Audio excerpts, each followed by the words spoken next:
Welcome to Beardy, Bruce Lee Central. You know what that was? What? The triads got him. Do you think so? You really do?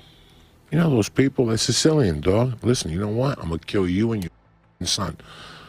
Really? And You really they think did it. that's what it is? 'Cause I'd heard that that Bruce Lee died from some sort of an allergic reaction to a drug or... Hey everybody, it's Birdie here. What's going on, guys? Okay, so good old Chuck Norris.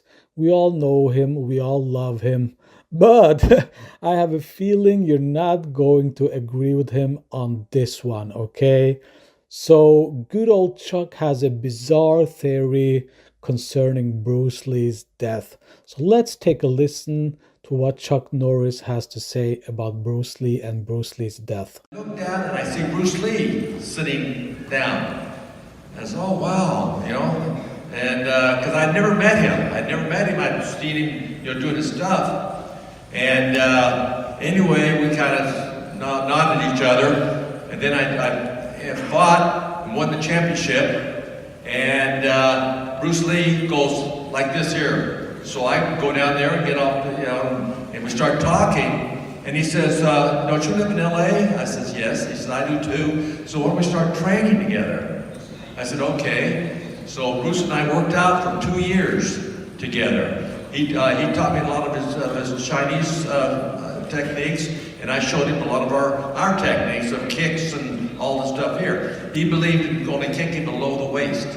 And I said, well, that's good, Bruce. He said, you should be able to kick anywhere. You should be able to put that foot anywhere. And so, you know, so we trained together for 2 years, and he got, as you can tell, he got really good at it. and anyway, and then finally he gives me a call, and he says, I'm leaving for Hong Kong to do a movie. And I said, oh, that's great. Well, good luck. So I don't hear from Bruce for 2 years. And then out of the blue, he gives me a call. He says, I've done 2 movies in Hong Kong, and they're really successful. He says, I want to do a movie now with a fight scene that's never been done before, and I want you to be my opponent. I go, and I've never done anything like that. I said, oh, you know why? Because I'm the world champion? Is that And I said, well, who wins, Bruce? He said, kidding. He said, I'm going to win. I'm the champ. I'm the winner. I'm the star. I said, oh, okay. So anyway, Bruce and I, you know, did this big fight scene in Rome, and it was really, you know, because Bruce and I worked out for 2 years together, so we knew each other very, very well. I knew everything that he wants to do, and he knows everything that I like to do. And so when we did the fight scene, we pretty much just put it together right there. And anyway, we did the fight scene, and after it was over, you know, I went back home, and then in 1972, I get a call. Bruce is coming to LA to see his doctor. And he says, so he says, let's have lunch. So we do. We have lunch. And he says, I'm going to see the doctor, and because I've got some problems. I'm getting dizzy and passing out. So I want to find out what it is. So anyway, so he goes to the doctor, does the whole thing. Anyway, after he does, we get back together, and I said, how'd it go? And he says, well, the doctor says, you know, he's 32, he's the same age as me. We were both 32. And he says, the doctor says, I'm like an 18-year-old kid, you know. I said, oh, that's great. And I said, did he tell you why you're falling and doing all the falling and all that stuff? He says, he doesn't know. He says, you know, it could just be anything. So anyway, he leaves for Hong Kong. And a few months later, he passes away. And I was shocked. Anyway, when they went to Seattle, you know, just laying there, and we all went up. Me and a lot of our friends that Bruce's went up there for the when he died. And Linda, his wife, decided to move back to California, and he found a home about maybe a half a block from my house, so I could spend time with Brandon, the boy.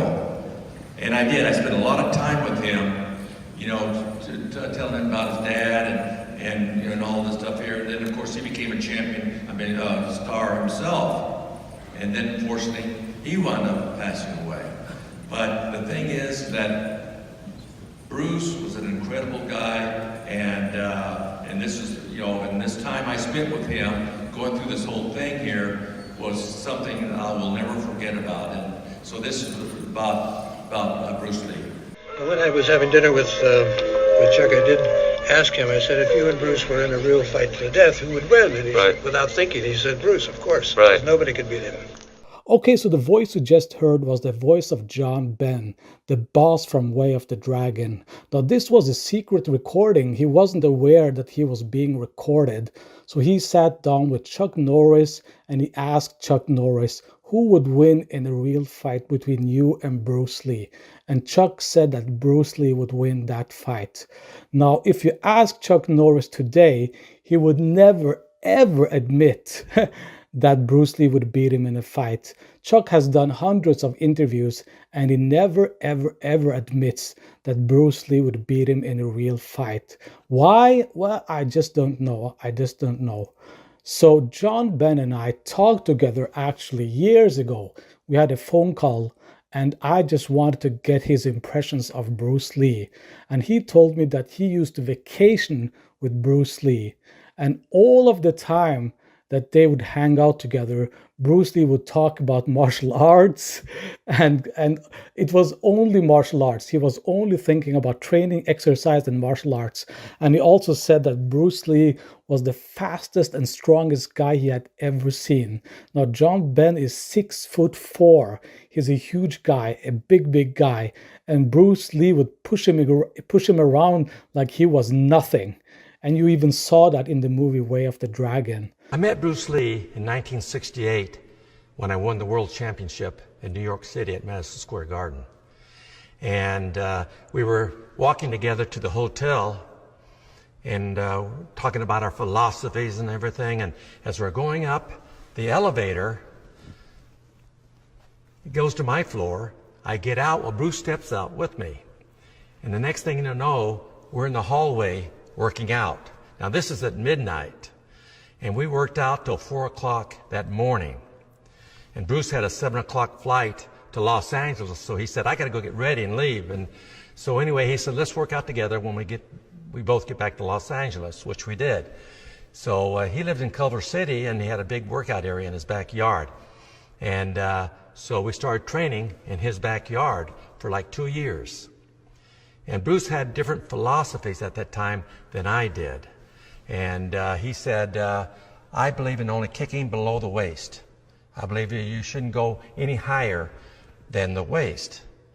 And I said, well, that's good and it's bad, Bruce. You should be able to have the ability to kick anywhere. And that way, if you only want to go low, that's fine.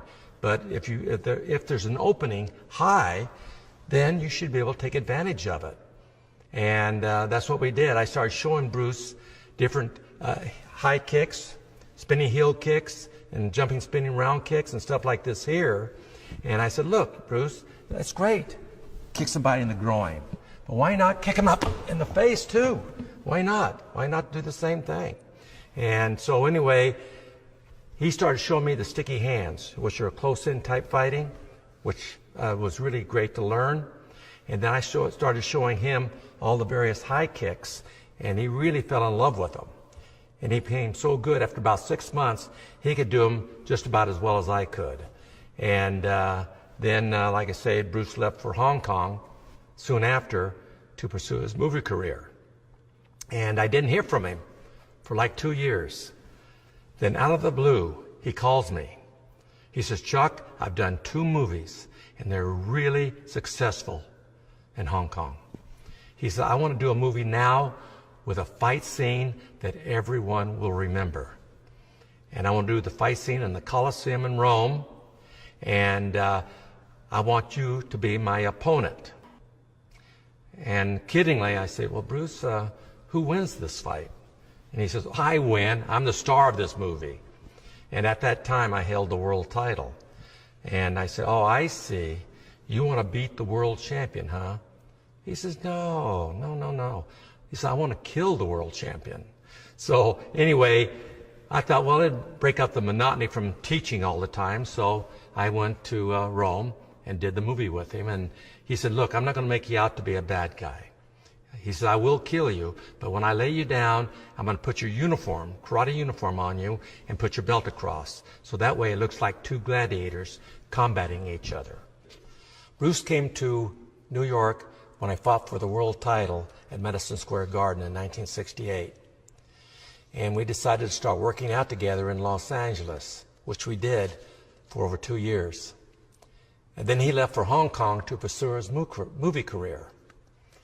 And I didn't hear from him for like 2 years. And then out of the blue, he calls me. He says, Chuck, I've done 2 movies in Hong Kong, and they're very successful. I want to do a movie now with a fight scene that everyone will remember. And I want to do it in the Colosseum in Rome, like 2 gladiators fighting. And I want you to be my opponent. So kiddingly, I asked Bruce, well, who wins, Bruce? He says, I win. I'm the star of this movie. So, which I knew he was going to say. And I said, yeah, I see. You want to beat the world champion, because I held the world title at the time. He says, no, I want to kill the world champion. So anyway, I decided to go to Rome and do the movie with Bruce. And of course, he killed me. But he said, I don't want to make you out to be a bad guy. When I kill you, I'm going to put your uniform across your chest and put your belt there. So it's like 2 gladiators fighting each other. One of the great movies that people still remember is your movie with Bruce Lee, Return of the Dragon. It had that amazing fight scene. Yeah, right. Still a classic today. Still a classic. Just tell us what, just off the top of your head, comes to mind when we talk about that fight scene with you and Bruce Lee. Well, the whole thing is Bruce was a tremendous martial artist, and when we did the fight in the Colosseum in Rome, he just said, well, what do you want to do? I said, well, I'll do these techniques, you know. And he said, okay, I'll do those. So it's it was kind of an ad-lib type of a fight. But I think what made the fight so spectacular, it wasn't so much just all the karate that we do most of the time in pictures, but it was the interrelationship. I was fighting for the world title, and that's when Bruce was doing the Green Hornet series, and he came back there as a celebrity guest. And after I won the title, the promoter introduced me to Bruce, and so we started talking about our philosophies and the martial arts and so forth. And anyway, we were both staying at the same hotel, the Americana in New York, and we started walking over to the hotel. As we got going up the elevator, I remember Bruce was staying on the 7th floor and I was on the 9th. As we got to his floor, we were really getting pretty involved into our conversation. So instead of me going up, I stepped out in the hallway with him, and this like 11:30 at night, and we started working out in the hallway. And next time I looked at my watch, it was 7 o'clock the next morning. And it was amazing because the guy he had so much knowledge and, as you know on the screen, ability, that it seemed like an hour had gone by as far as us working out and exchanging ideas. So he said, well, when we get back to Los Angeles, why don't we start working out together, which we did. When I got back, we started training together, and then the series was canceled, and he went to Hong Kong to pursue a movie career. When he went to Hong Kong, his first movie, the biggest grossing movie in Asia, before Bruce went over there, was The Sound of Music. It had grossed $2.4 million, which again was the biggest movie ever grossed in the Orient. Bruce did the first movie called The Big Boss, which over here was The Fist of Fury, and that one grossed $3.2 million, which is $800,000 more than The Sound of Music. Then he did The Fist of Fury, which over here was called The Chinese Connection, and that one grossed $4.3 million. And then he called me up and he said he'd like to do a movie with a real good fight scene in the movie. I said, well, the only way we can have a fight scene is if I get to hit you once in a while. And he said, well, yeah, naturally, we'd make it a back and forth type fight. So anyway, that fight scene that you saw took us 5 days to do, and in Asia alone, the movie grossed over $11 million. It's the biggest grossing movie in the history of Asia, and they don't think anything will surpass it for a long time. Then Bruce naturally did Enter the Dragon, which was his last movie, and it was probably the biggest grossing movie as far as martial art movies go. But Bruce was 32 years old. Let me explain something about his death too, because there's, I guess, so many rumors that are going about how he passed away and so forth, about touch of death and drugs and so forth. And so I'd like to clarify that before we go on with the demonstration. Is Bruce in 1968? Well, he's pretty heavy in the weightlifting, as you could tell. He was very well built, and he was lifting weights one night with Karim Jabbar, who was a student of his when he was in Los Angeles, playing at UCLA. And he tried to lift too heavy weights, and he ruptured the disc in his back, and he was laid up in the hospital for 3 weeks. In fact, the doctors said that they didn't know if he'd be able to walk again or not. But of course, with a person like Bruce, who's got the drive and determination to achieve anything in life, he was up in about a month, and within 3 months, he was as strong as he ever was. But he had constant back pains from that day on, and he was having to take medication to keep the muscles in the back loose and relaxed. So what happened is that when he was in Hong Kong preparing for his next movie, he was working with a girl named Betty, and who was going to co-star with him, and he got a severe headache. So Betty gave him some antibiotics for the headache, and with the medication he had taken for his back and the medication he had taken for his headache, they reacted to each other and made his brain swell up, and it created an aneurysm, or ruptured blood cells in his brain, and that's actually what happened. So if anyone asks you what happened, you can tell them the true story.